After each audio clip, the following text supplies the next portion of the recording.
பக்கத்தில் இங்கிட்டு வா, இங்கிட்டு வா.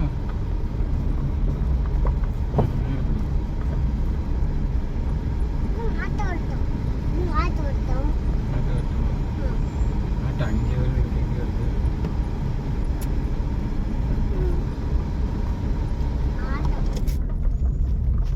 நம்ம பண்ணாதான் அது இங்க வரும். பைக்ல சூப்பரா ஓட்டுவேன். சூப்பரா ஓட்டுவேன். என்னது நடந்து போகுது? அது என்னது? அப்படி எங்கிட்ட ரோட்டை பார்த்து ஓட்டு. எங்கிட்ட ரோடே தெரியல உனக்கு. ஏன் இங்கிட்டு ஓட்டு?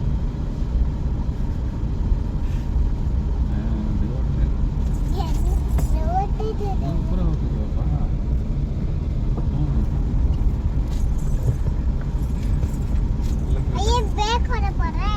பிரேக் வர போடலையா? ரோட்டை பார்த்து ஓட்டுனா எங்கே பார்க்குற?